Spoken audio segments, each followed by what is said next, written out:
በምድረ በዳ እንደ መላእክት የኖሩትና በዝቋላ ተራራ ባለው ባህር ውስጥ 100 ዓመት ተዘግዝቀው ለኢትዮጵያ ሰዎች ምሕረትን የለመኑት አቡነ ገብረ መንፈስ ቅዱስን ዛሬ እንዘክራቸው። ይህንን ቻናል ሰብስክራይብ እና ላይክ በማድረግ እንድትጀምሩት በአክብሮት እጠይቃለሁ። አመሰግናለሁ። አባታችን አቡነ ገብረ መንፈስ ቅዱስ ሀገራቸው ንይሳ ግብጽ ነው። አባታቸው ስምዖን እናታቸው አቅሌስያ ይባላሉ። ልጃቸው 30 ዘመን ሲያዝኑ ኖረዋል። አንድ ቀን አቅሌስያ ቤተ እግዚአብሔር ገብታ ከስዕለ ሥላሴ ስር ወድቃ ስትማጸን ክብሩ ከሰማይ ከፍታ የሚበልጥ ልጅ እንኪ ተቀበይ የሚል ድምፅ ሰማች። ስልጣኑ ከሰማይ ከፍታ ከፍ የሚል፣ ንጽሕናው ከሚካኤል ከገብርኤል የሚተካከል፣ ክህነቱ እንደ መልከ ጼዴቅ እንደ መጥምቁ ዮሐንስ እንደ ነቢዩ ኤልያስ የሆነ ልጅ እንቺ ተቀበይ አላት። አቅሌስያም በመጋቢት 29 ቀን ጸንሳ በታኅሳስ 29 ቀን ደም ግባቱ እጅግ የሚያምር ወንድ ልጅ እንደወለደች መልአኩ ቅዱስ ገብርኤል በሰው አምሳል መጥቶ የዚህ ልጅሽ ስሙም ገብረ መንፈስ ቅዱስ ይሁን አላት። ወዲያውም ሕፃኑ ተነስቶ ከእናቱ ጭን ወርዶ ለአብ ለወልድ ለመንፈስ ቅዱስ 3 ጊዜ ሰገደ። ዳግመኛም ከጨለማ ወደ ብርሃን ላወጣኸኝ ለአብ ለወልድ ለመንፈስ ቅዱስ ምስጋና ይሁን አለ። ከዚህም በኋላ ጻድቁ አቡነ ገብረ መንፈስ ቅዱስ መጋቢት 29 ቀን ተጸንሰው ታኅሳስ 29 ተወለዱ። አባታችን ዓይን በገለጹ ጊዜ ከሚታይ ነገር ላይ እንዲያርፍ እርሳቸውን በተወለዱ ጊዜ ተነስተው ስብሃት ለአብ ስብሃት ለወልድ ስብሃት ለመንፈስ ቅዱስ ዘአውጻእከኒ እምጽልመት ውስተ ብርሃን ብለው አመስግነዋል። ቅዱስ አባታችን ለአምላካቸው ሰግዶ ለአብ ወወልድ መንፈስ ቅዱስ ካመሰገነ በኋላ እናታቸው አላቀፈቻቸውም፣ ጡትም አልጠቡም። 3 ዓመት ሲሞላቸው እግዚአብሔር አምላክ መልአኩ ቅዱስ ገብርኤልን እንዲህ ብሎ አዘዘው። ሕፃኑን ከእናቱ ክንድ ተቀበል፣ ብዙ ገዳማውያን ወዳሉበት ገዳም ውሰድና ከበራቸው አስቀምጠው። አበምኔቱንም ሕፃኑን ከበር አንስተ ከአንተ ዘንድ አኑረው። ስለ ልብሱ ስለ ምግቡ አታስብ፣ ሕፃኑ የመንፈስ ቅዱስ ማደሪያ ነውና ምግቡም መንፈሳዊ ነው። ይኸውም ከእግዚአብሔር የሚወጣ ቃል ነው። ሰው በእንጀራ ብቻ እንደማይኖር እወቅ በለው በማለት አዘዘው። ብርሃናዊው መልአክ የራማው ልዑል ቅዱስ ገብርኤልም እንደታዘዘው ከሰማይ ወርዶ ሕፃኑን ከእናቱ ክንድ ወስዶ በክንፎቹ አቅፎ ስሞ እስከ 7ቱ ሰማያት አውጥቶ በስሉስ ቅዱስ ፊት አቅርቦት አስባረከው። እግዚአብሔርም መልአኩን ወደ እናቴ ወደ ማርያም ውሰደውና ተባርከው አለውና ወስዶ እመቤታችንን ባረከችው። ዳግመኛም ከአዳም ጀምሮ ሄሮድስ በግፍ እስካስፈጃቸው ሕፃናት ያሉት ሁሉም ቅዱሳን ነቢያት፣ ሐዋርያት፣ ጻድቃን፣ ሰማዕታት፣ ደናግልና መነኮሳት ሁሉም እንዲባርኩት አደረገው። መልሶ ከእግዚአብሔር ፊት አቆመው። መድህን ጌታም ሕፃን ገብረ መንፈስ ቅዱስን በመንግሥቴ ከኔ ጋር ትነግሣለህና ደስ ይበልህ፣ በርታ፣ የሚደርስብህን ሁሉ ታገስ፣ ብዙ ነፍሳት በአንተ ምክንያት ይድናሉ፣ ሰላሜ ከአንተ ጋር ይሆናል አለው። ከዚህም በኋላ መልአኩ አባ ዘመደ ብርሃን ወዳለበት ገዳም አወረደውና ሕፃኑን ከበር ላይ አስቀምጦ እርሱ ወደ ውስጥ ገብቶ እግዚአብሔር እንዳዘዘው ሁሉን ነገረው። አባ ዘመደ ብርሃንም ሕፃኑን አስገብቶ በእንክብካቤ የቤተ ክርስቲያንን ትምህርት ሁሉ እያስተማረ አሳደገው። ሕፃኑም ትምህርቱን በጨረሰ ጊዜ ዲቁና ተቀብሎ እንደ ቅዱስ እስጢፋኖስ ጸጋንና ሞገስን የተመላ ሆነ። ፍጹም የእግዚአብሔር ጸጋ አድሮበታልና ሥራ ሁሉ በእውቀት የተመላና የተቃና ሆነ። አባ ዘመደ ብርሃንም በሕፃኑ ላይ ያደረበትን ጸጋ እያየ እጅግ ደስ ይለው ስለነበር እንደ ቅዱስ እንጦንስ አስኬማን ሰጠው። ከዚህም በኋላ ገብረ መንፈስ ቅዱስ ቅስናን ተቀበሉና በጾም በጸሎት ተጠምደው በታላቅ ተጋድሎ መኖር ጀመሩ። እንደ ሐዋርያትም የታምራትና የፈውስ ሀብት ተሰጣቸውና ድውያንን የሚፈውሱ ሙታንን የሚያነሱ አጋንንትን የሚያወጡ ሆኑ። መልአኩ ቅዱስ ገብርኤል ዳግመኛ ተገልጦላቸው ወደ ሰማይ አሳረጋቸውና ከእግዚአብሔር ፊት አቆማቸው። ያን ጊዜም ጌታችን ክቡራን የሆኑ እጆቹን ዘርግቶ ከባረካቸው በኋላ በጸሎትህ ከሲኦል የምታወጣቸው ብዙ ነፍሳት አሉ፣ ድውያንንም ትፈውሳለህ። ከእንግዲህ ወዲህ ከሰው ተለይተ ወደ ጫካ ገብተ ከአንበሶችና ከነብሮች ጋር ኑር አላቸው። አባታችንም ጌታችንን የሰጠኸኝ እነዚህ አንበሶችና ነብሮች ምን ይመገባሉ አሉት። ጌታችንም የረገጥከውን መሬት ይልሳሉ፣ በዚያም ይጠግባሉ፣ ወደ እኔም እስክትመጣ ድረስ ይኸው ምግብ ይሆናቸዋል አላቸው። ቅዱሳን መላእክትም ይህንን በሰሙ ጊዜ ደስ አላቸው። ጌታችንም መልአኩን ወደ ቀደመ ቦታቸው ይመልሳቸው ዘንድ አዘዘው። ከዚህ በኋላ አቡነ ገብረ መንፈስ ቅዱስ ከራሳቸው እስከ እግራቸው ድረስ ጠጉር በቀለላቸው። የጠጉራቸውም ርዝመቱ 1 ክንድ ከስንዝር ሆነ። አባታችንም በታላቅ ተጋድሎ ሲኖሩ በጸጋ ላይ ጸጋ ተጨመረላቸው። ከዕለታት በአንዷ ቀን የፈወሳቸው ሕሙማን ብዛታቸው እልፍ ሆነ። የሀገሩ ሰዎችም ሥራቸውን ስላወቁባቸው አዘኑ። ውዳሴ ከንቱ እንዳይሆንብኝ ተነስቼ ሰው ወደማያውቀኝ አገር እሄዳለሁ ብለው ተነስተው ሄዱ። ሕዝቡም አባታችን እንደተሰወሩ ባወቁ ጊዜ በሐዘን አለቀሱ። ከዚህም በኋላ አባታችን ወደ ጫካ ገብተው ብቻቸውን የበጋውን ሐሩር የክረምቱን ቁር ታግሰው ምንም ልብስ ሳይለብሱ ራቁታቸውን ሆነው በተጋድሎ ኖሩ። ከጽኑ ተጋድሏቸውና ከጫካው ቅዝቃዜ የተነሳ ሰውነታቸው አልቆ ከአጥንታቸው ጋር ተጣበቀ። ፍራፍሬም ሆነ ምንም ነገር አይመገቡም፣ ውሃም ፈጽሞ አይጠጡም ነበር። አባታችን በምድረ በዳ እንደ ሰው ሳይሆን እንደ መላእክት ኖሩ። ቅዱሳን መላእክት ዘወትር ይጎበኟቸው ነበር። ስለ ምግባቸውም ሰማያዊ ህብስት አምጥተው ይሰጧቸዋል። ነገር ግን አባታችን ያንን ህብስት አይመገቡትም። ይልቁንም ጽዋውን ባሸተቱት ጊዜ እንዲሁ ይጠግባሉ፣ ይረካሉ። አባታችን በተወለዱበትም ቤት አልኖሩምና እናት አባታቸው የሥጋ ዘመዶቻቸውም አላወቋቸውም። በበረሃ ብቻቸውን ኖሩ እንጂ። ነገር ግን ሰማያውያን ሁሉ ወዳጆቻቸው ሆኑ። እመቤታችን ወዳጄ ትላቸዋለች። ነቢያት፣ ሐዋርያት ወገናችን ይሏቸዋል። መላእክትም ወዳጃችን እያሉ በክንፋቸው ያቅፏቸዋል። የአባታችን መዓዛቸው ጫካውን ይሞላው ነበር። በመንፈስ ቅዱስም ኃይል ወደ ፈለጉት ቦታ በፍጥነት እንደ ወፍ ይበራሉ። ስለ ተሰጣቸውም ጸጋ የበረሃ እንስሳት አንበሳና ነብር ሁሉ ያገለግሏቸዋል። አባታችን ሁልጊዜ እንዲህ ይሉ ነበር። የሚጣፍጥ ምግብን መውደድ ኃጢአትን ያመጣል፣ ሞትን ያስከትላል። ክንፍ ያላቸው የሰማይ ወፎች እንኳን በመብል ምክንያት ይጠመዳሉ። ምግብ በመሻት ከምድር ላይ ይወድቃሉ፣ በወጥመድም ይያዛሉ።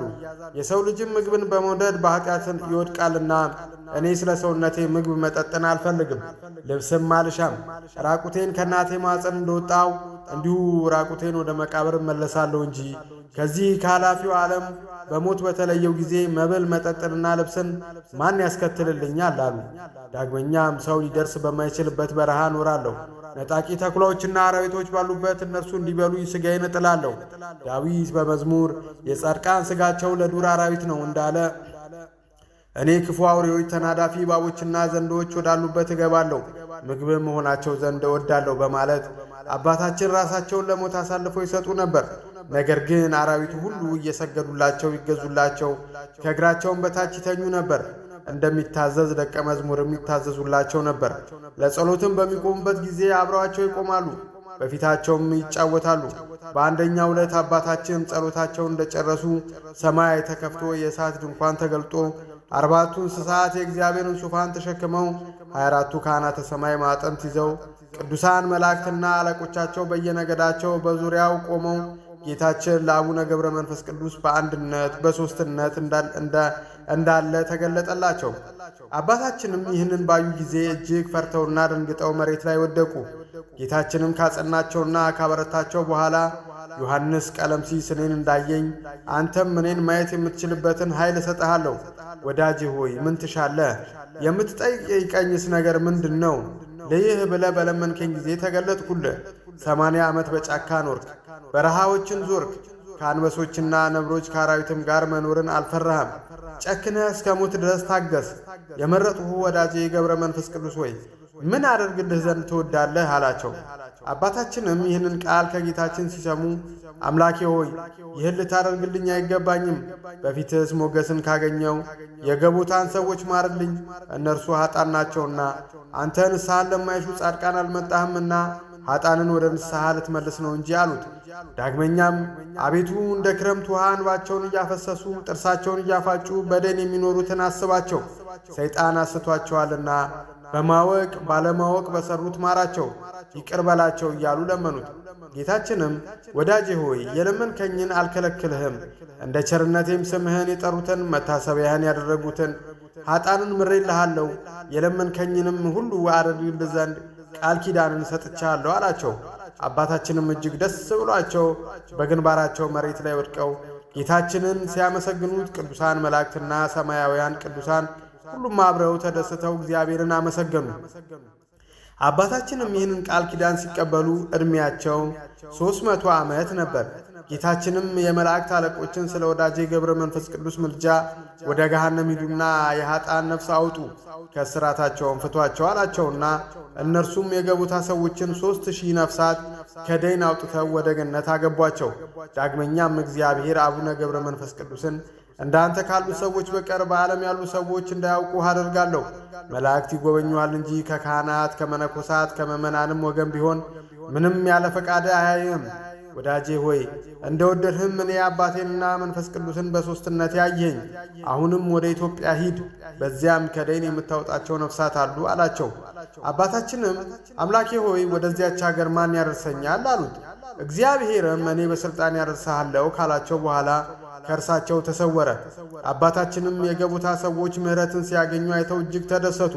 በሌላም ጊዜ አባታችን 4000 እልፍ እየሰገዱ 300 ጊዜ የቀን 300 ጊዜ ደግሞ የግራ ፊታቸውን በድንጋይ እየመቱ መዝሙረ ዳዊትን እየደገሙ 15ቱን መሐለ ነቢያት መሐለ ሰለሞንን ውዳሴ ማርያም እየጸለዩ ለኃጥአን ምሕረትን ሲለምኑ እንባቸው እንደ ውሃ ይፈስ ነበር። ጌታችንም በተወለድሁባት በተጠመቅሁባትና ከሞት በተነሳሁባት ዕለት እልፍ ነፍሳትን እምርልሃለሁ አላቸው። ከዚህም በኋላ አባታችን 60 አንበሶችና 60 ነብሮች እየተከተሏቸው ወደ አገራችን ኢትዮጵያ መጡ። ብርሃናዊ መልአክ ቅዱስ ገብርኤልም ከእነዚሁ ተከታዮቻቸው ጋር በነፋስ ሰረገላ ጭኖ ምድረ ከብድ አደረሳቸው። ዳግመኛም ደብረ ቅዱስ ወደሚባለው ወደ ዝቋላ ወሰዳቸው። አባታችንም በውሃው ዳር ቆመው ምስራቁን፣ ምዕራቡን፣ ሰሜኑን፣ ደቡቡን በተመለከቱ ጊዜ የኢትዮጵያ ሰዎች ኃጢአታቸው በፊታቸው የተገለጠ ሆነ። ሰው የገዛ ፊቱን በመስታወት እንደሚያይ የኃጥአንም ሥራቸው በአባታችን ፊት እንዲሁ የተገለጠ ነውና አባታችንም የኢትዮጵያን ሰዎች ኃጢአታቸውን በግልጽ በተመለከቱ ጊዜ ተወርውረው ወደ ባህሩ በመግባት ተዘግዝቀው መጸለይ ጀመሩ። ከባህር እንዳልወጣ በእግሬም እንዳልቆም በሕያው ስምህ ምያለሁ ብለው 40 መዓልት 40 ሌሊት ቆዩ። በ40ኛው ቀን የታዘዘ መልአክ መጥቶ ስምህን የጠራ መታሰቢያን ያደረገውን እምርልሃለሁ ብሎሃል አላቸው። አባታችንም መልአኩን መላ ኢትዮጵያን ካልማረ ከዚህ ባህር አልወጣም አሉት። መልአኩም ከእሳቸው ተለይቶ ከሄደ በኋላ አባታችን በዚያ ባህር ውስጥ 100 ዓመት ተዘግዝቀው ሲጸልዩ ኖሩ። አባታችንም በባህር ውስጥ ተዘግዝቀው 100 ዓመት ሲጸልዩ ከኖሩ በኋላ ደማቸው ፈሶ አለቀና ውሃው ደግሞ መሰለ። ሥጋቸውም አልቆ አጥንቶቻቸው እንደ በረዶ ሆኑ። 7300 የሚሆኑ አጋንንትም ከአራቱም አቅጣጫ የመጡ ሰውነታቸውን በፍለጻዎቻቸው ይወጓቸው ነበር። ጌታችን መጥቶ ከባህር ዳር በመቆም ወዳጄ ገብረ መንፈስ ቅዱስ ወይ መላ ኢትዮጵያን ምሬልሃለሁና ተነስ፣ ከባህሩ ውጣ አላቸው። አባታችንም አጥንታቸውን እንደ መርፌ ቀዳዳ ተበሳስቶ ፈጽመው ደክመው ነበርና ጌታችን በክቡራን እጆቹ ለንተናቸውን ቢዳስሳቸው እንደ ቀድሞ ደህና ሆኑ። ጌታችንም ከባረካቸው በኋላ ወደ ምድረ ከብድ እንዲሄዱ ነገራቸው። አቡነ ገብረ መንፈስ ቅዱስ ምድረ ከብድ እንደደረሱ እንደ አምድ ተተክለው 7 ዓመት ቆመው ጸለዩ። በዚህም ጊዜ ሰይጣን በቁራ ተመስሎ መጥቶ 2 ዓይኖቻቸውን አንቁሮ አጠፋቸው። ነገር ግን አባታችን ጸሎታቸውን ሳያቋርጡ 2 ሳምንት በጸሎት ቆዩ። ከ2 ሳምንት በኋላ ቅዱስ ሚካኤልና ቅዱስ ገብርኤል መጥተው በዓይኖቻቸው ላይ እፍ ብለው ብርሃናቸውን ከመለሱላቸው በኋላ አባታችንን ከሰማይ ፍጹም ኃይል ይሰጥሃልና ጠላቶችን ትበቀል ዘንድ ወደ ዝቋላ ሂድ ብለዋቸው አረጉ። አቡነ ገብረ መንፈስ ቅዱስም እንደታዘዙት ወደ ዝቋላ እየሄዱ ሳለ በመንገድ ላይ ከዛፍ ስር ያረፉ 3 ሽማግሌዎችን አገኙ። አባታችንም ባዩአቸው ጊዜ ለመሰወር ቢያስቡም ሽማግሌዎቹ ግን ይመጡ ዘንድ ጠሯቸውና በእግዚአብሔር ዙፋን ተማጽነናል፣ 3ታችንንም በጀርባ አዝለህ አንድ ምዕራፍ ሸኘን አሏቸው። አባታችንም ሽማግሌዎቹን በቀረቧቸው ሰዓት ሽበት የከበባቸው የደከሙ ሽማግሌዎች ሆነው አገኟቸው። ከዚህም በኋላ አባታችን አንደኛውን ሽማግሌ አዝለው ከአንድ ምዕራፍ አደረሷቸው። ያም ሽማግሌ ከዚህ አሳርፈኝ፣ አንተ ደክመሃል፣ የማትበላ የማትጠጣ ነህና አሏቸው። አባታችንም አባ የት ያውቁኛል አሏቸው። ሽማግሌውም አሁን ደግሞ ሄደ ጓደኞቼን አምጣልኝ አሏቸው። አባታችንም የቀሩት 2 ሽማግሌዎች ካሉበት ደርሰው ሁለቱንም በየተራ እያዘሉ የመጀመሪያውን ካደረሱበት ቦታ አደረሷቸው። ከዚህም በኋላ እነዚያን ሽማግሌዎች አባቶቼ ሆይ ከየት ነው የመጣችሁት አሏቸው። 3ቱም ሰዎች ተነስተው ቆሙና ለአባታችን በአንድነት በሦስትነት ተገለጡላቸው። አንድ ሲሆኑ ሦስት፣ ሦስት ሲሆኑ አንድ ሆኑ። ስሉስ ቅዱስ ለአብርሃም በመመሪያ አድባር ስር በአንድነት በሦስትነት እንደተገለጡለት ሁሉ አሁንም ለአባታችን ለገብረ መንፈስ ቅዱስ በአንድነት በሦስትነት ተገለጡላቸው። በጀርባቸውም አዘሏቸው። የእግዚአብሔርንም ክብር ስላዩ አባታችን ፊታቸው እንደ ፀሐይ አበራ። ቅዱሳን መላእክት ወርደው እንደ ሻሽ ተነጥፈው ሲያመሰግኑቸው በጀርባቸውም አዘሏቸው። የእግዚአብሔርንም ክብር ስላዩ አባታችን ፊታቸው እንደ ፀሐይ አበራ። ቅዱሳን መላእክት ወርደው እንደ ሻሽ ተነጥፈው ሲያመሰግኑ ሰማይና ምድር ተነዋውጠው ተራሮች፣ ኮረብቶች፣ ዓለቶች ተሰነጣጠቁ። በዚያችም ሰዓት ታላቅ ፍርሃት ሆነ። አባታችንም ዙሪያቸውን በከበባቸው በምስጢራት ጎርፍ ተውጠው ተንቀጥቅጠው በግንባራቸው ወደቁና እንደ በድን ሆኑ። በራእይ ውስጥም ሆነው እነዚያ ሽማግሌዎች አባታችንን እስከ ሰባተኛው ሰማይ እንዳደረሷቸው ተመለከቱ። ከዚህም በኋላ ጌታችን ሐዋርያትን እንደ ቅዱስ ጴጥሮስን እንደ ቀሰቀሳቸው አባታችንንም ቀሰቀሳቸውና ወደ ዝቋላ ውረድ፣ 100 ዓመት ሙሉ አጥንትህን ሥጋህን እየነደፉ የተዋጉህን አጋንን ታጠፋቸው ዘንድ እነሆ እኔ እንደወሰድኩ ባለማወቃቸው በትዕቢት ላይ ናቸውና በባሕር ውስጥ አለ ይሉሃል። 7ቱ ሊቃነ መላእክት ይረዱሃል፣ መባረቅትም በፊትህ በኋላ ይከተሉሃል አላቸው። ያን ጊዜም አባታችን በመብረቅ ላይ ሆነው እነዚህ አጋንንት ወዳሉበት ወረዱ። አጋንንቱንም ደመናት ከበቧቸው። መላእክትም በእሳት ሰይፍ ወተሯቸው፣ በመብረቅ አጨዷቸው። አመድ ሆነው በነፋስ በተኗቸው። የእነዚያም አጋንንት ቁጥራቸው 70,000 እልፍ ከ1 ሺህ ነበር። ሁሉም በአንድ ጊዜ አልቀዋልና ከእነርሱ ሸሽቶ ያመለጠም አልነበረም። 7ቱ ሊቃነ መላእክትም ወደ ሰማይ አረጉ። አባታችንም አንበሶችና ነብሮች፣ ድብና ዘንዶ ወዳሉበት ምድረ ከብድ ተመለሱ። አባታችንም ወደ ምድረ ከብድ ከተመለሱ በኋላ መንፈስ ቅዱስ የጠራቸው 3 ቅዱሳን ሁሉ በየአንበሶቻቸው ላይ ተቀምጠው ወደ ምድረ ከብድ መጡ። እነዚህም ቅዱሳን የዋልድባ አቡነ ሳሙኤል፣ የአዘሎ አቡነ አንበስና ከላይ ላይ ግብፅ ተነስቶ የመጣው አቡነ ብንያም ናቸው። ነገር ግን አባታችን እነዚህን ቅዱሳን ስለተሰወሯቸው ቅዱሳኑ እስከ 7 ቀን ድረስ በምህላ ሰነበቱ። የአባታችን የሚያስፈሩ አንበሶች ወጥተው የቅዱሳኑን አንበሶቻቸውን ገድለው ደማቸውን አፍሰው ሥጋቸውን በሉ። 3ቱም ቅዱሳን በዚህ ፈጽመው ደንግጠው ስለ አባታችን ገብረ መንፈስ ቅዱስ 60 ነብሮችና 60 አንበሶች አስከትለው ተገለጡላቸው። ሰላም ለእናንተ ይሁን፣ የእግዚአብሔር ቅዱሳኑ አትፍሩ አሏቸው። ቅዱሳኑም አባታችን ሆይ ጸሎትህ ቅድስት እንደሆነች ባወቅን ጊዜ በእግዚአብሔር ፈቃድ እንባረክ ዘንድ ወደ አንተ መጣን። ነገር ግን ባላገኘንህ ጊዜ እስከ 7 ቀን አለቀስን አሏቸው። ዳግመኛም የእርሶም አንበሶች መጥተው አንበሶቻችንን በሉብን አሏቸው። አባታችንም አንበሶቻቸውን እስከ ዕለተ ሞቴ ድረስ በእግሬ ከረገጥኩት ምድር በቀር እግዚአብሔር ያላዘዛችሁን ለምን በላችሁ? አሁንም የበላችሁትን ትፉ አሏቸው። እነዚያም አንበሶች አፋቸውን ከፈቱና የበሉትን የአንበሶችን ሥጋቸውን አጥንታቸውን ከደም ጋር ተፉ። በሆዳቸውም የቀረ የለም። አባታችንም ወዲያ ወደ ምስራቅ ዞረው እግዚአብሔርን ካመሰገኑ በኋላ አቤቱ አልዓዛርን ያስነሳው አንተ ነህና አሁንም እነዚህን አናብስት ከሞት አስነሳቸው፣ ለባሮችህም የድካማቸውን ማረፊያ የሆኑላቸው ዘንድ የሰጣቸውን አትከልክላቸው እያሉ ጸለዩ። አቡነ ገብረ መንፈስ ቅዱስ እንዲህ ብለው ጸሎታቸውን ከጨረሱ በኋላ የአንበሶቹን ሥጋቸውን በመስቀል ምልክት ባርከው በጌታዬ በፈጣሪ በኢየሱስ ክርስቶስ ኃይል ተነሱ አሏቸው። አንበሶቹም እንደ ዓይን ጥቅሻ ፈጥነው ተነሱና እንደ ቀድሞ ሆኑ። ለአባታችንም እጅ ነስተውና ሰግደው የእግሩን ትቢያ ላሱ። አባታችንም ወደ ጌቶቻቸው መለሳቸው። እነዚህም 3ቱ ቅዱሳን በአባታችን ላይ አድሮ ድንቅ ነገርን የሚሠራ እግዚአብሔርን አመሰገኑ።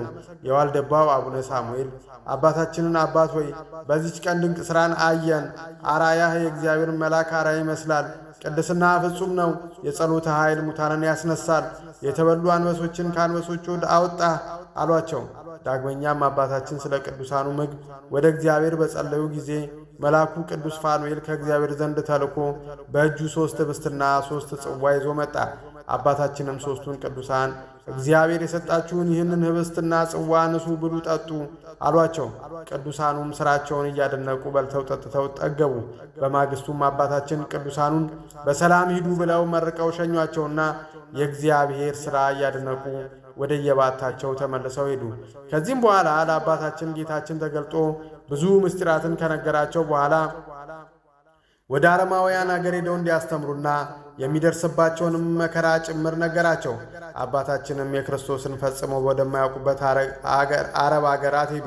የአረብ ንጉሥም ብዙ ሰራዊቱን አስከትሎ ብዙ ጣዖታትን አስይዞ ሲጓዝ አገኙት። በጣዖታቱ ውስጥ አድረው የነበሩት አጋንንት አባታችንን ባዩ ጊዜ ወጥተው ሸሹ። ጣዖታቱም ከምድር ላይ ወድቀው ተሰባበሩ። የአረቡም ንጉሥ አንተ ጸጉር ልብሱ ምንድነ ሰው ነህን? አላቸው።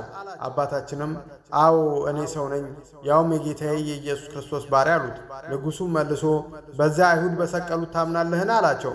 አባታችንም አዎን እኔ በእርሱ አምናለሁ፣ አላፍርም። ስለ እኔ የተሰቀለውን በሰው ፊት አምነዋለሁ። ስለ እኔ ብቻ አይደለም ንጉሥ ሆይ ስለ አንተ ከአንተ ጋር ስላሉትም ነው እንጂ በእርሱ እመኑ የዘላለምን ሕይወት ታገኙ ዘንድ አሉት። ንጉሡም ይህን በሰማ ጊዜ በጣም ተቆጥቶ ሰራዊቱን ሁሉ ጠርቶ በቶሎ እሳት እንዲያነዱ አዘዛቸው። የእቶን እሳቱንም ካነደዱ በኋላ በሉ ይህንን የኢየሱስ ክርስቶስ ባሪያ ነኝ የሚለውን ጸጉረ ለባሹን አንስታችሁ ከእሳት ውስጥ ጨምሩት አላቸው። አባታችንም ንጉሡና መኳንንቱ ሰራዊቱ ሁሉ እያዩአቸው ከእቶኑ እሳት ውስጥ ገቡ። ነገር ግን እሳቱ እንደ ወንዝ ውሃ ሆነ። የንጉሡም ሰራዊት ይህንን ከተመለከተ በኋላ ግማሾቹ በዚህ ሰው አምላክ አምነናል አሉ። ንጉሡም 77 ታዛዦቹን በማዘዝ አምነናል ያሉትን ሰዎች ራሶቻቸውን በሰይፍ አስቆረጣቸው። ቁጥራቸውም 40,000 ነበር። ንጉሡም ሰይፉን መዞ የአባታችንን ራስ ሊቆርጥ ተወርውሮ ወደ አባታችን ሲሄድ ወዲያውኑ ጽኑ የመብረቅ ነጎድጓድና ንውጽውጽታ ሆነ። ጌታችንም ወደ አባታችን ዘንድ መጣ። መብረቁም በአንድ ጊዜ ንጉሡንና ሰራዊቶችን ሁሉ አጠፋቸው። የሞቱም ሰዎች ቁጥራቸው 400,000 ሆነ። አንድስ እንኳን ሳይቀር ሁሉም አለቁ። አባታችንም በመብረቅ የሞቱን ሰዎች ባዩ ጊዜ ውስጣቸው በሐዘን አለቀሰ። ነፍሶቻቸውን የጽልመት መላእክት ወደ ገሃነመ እሳት ሲያወርዷቸው ተመልክተዋልና። በዚህም ጊዜ አባታችን ጌታችንን እነዚህም ሰዎች ማርልኝ አሉት። ዳግመኛም ሰው ስህተተኛ ነው፣ አንተ ግን መሐሪ ይቅር ባይ ነህና በእኔ ምክንያት በእነዚህ ሰዎች አትፍረድባቸውም እያሉ በለመኑት ጊዜ ጌታችን ተሰወረባቸውና ወደ ሰማይ አረገ። አባታችንም ወዲያው አጠገባቸው ካለው ገደል እግራቸው በገመድ አስረው ቁልቁል ተዘግዝቀው ተሰቀሉ። ሰይጣንም መጥቶ ያችን ገመድ በቆረጣት ጊዜ አባታችን በገደሉ ሲወድቁ መልአኩ ቅዱስ ሚካኤል እንደ ዓይን ጥቅሻ መጥቶ አባታችንን አቅፎ ያዛቸውና በእግርህ ላቁምህ ወይስ በራስህ ላቁምህ ትወዳለህ? አላቸው። አባታችንም ገብረ መንፈስ ቅዱስ መልአኩን ተወኝ በራሴ ልቁም አሉትና መልአኩን በዚያው ትቷቸው አረገ። አባታችንም በጥርሳቸው ድንጋይ ነክሰው እስከ 30 ዓመት ተዘግዝቀው ሲጸልዩ ኖሩ። ናላቸው ሁሉ ፈሶ አለቀ፣ አንጀታቸውን ፈሰሰ፣ እንደ እንጨትም ቅርፊት ሆኑ። ከ30 ዓመትም በኋላ ጌታችን 7ቱ ሊቃነ መላእክትና እናቱን ቅድስት ድንግል ማርያምን አስከትሎ ወደ አባታችን መጣና 3 ጊዜ በስማቸው ጠርቶ እነዚያን ከሃዲዎች ምሬልሃለሁ አላቸው። አባታችንም ነክሰውት የነበረውን ድንጋይ በጣሉት ጊዜ ጥርሶቻቸው አብረው ተነቅለው ወደቁ። ጌታችንም በክቡራን እጆቹ ቢዳስሳቸው ሰውነታቸው ታደሰችላቸው። የአባታችን የአቡነ ገብረ መንፈስ ቅዱስ ረድኤት በረከታቸው ይደርብን፣ በጸሎታቸው ይማረን። እናንተስ ከአቡነ ገብረ መንፈስ ቅዱስ ተማጽናችሁ ያገኛችሁትን ረድኤት በረከት በኮመንት ስር አስቀምጡልን። ሰብስክራይብ እና ላይክ በማድረግ ቻናላችን እንድታሳደጉ በአክብሮት እጠይቃለሁ። አመሰግናለሁ። ወስብሐት ለእግዚአብሔር ወለወላዲቱ ድንግል።